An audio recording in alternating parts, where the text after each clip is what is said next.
سابق وزیر اعظم اور chairman Pakistan Tehreek Insaf P T I Imran Khan کو القادر ٹرسٹ کیس میں نیب کے حکم پر رینجرز نے گرفتار کر لیا۔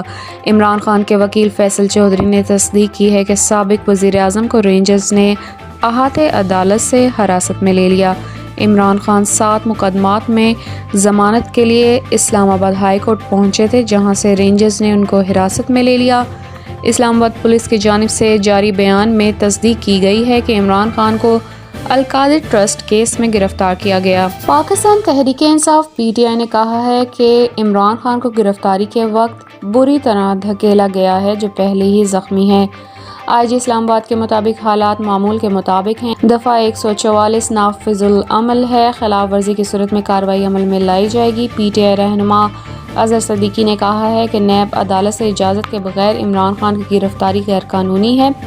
چیئرمین نیب کا وارنٹ گرفتاری جاری کرنا اختیارات سے تجاوز ہے۔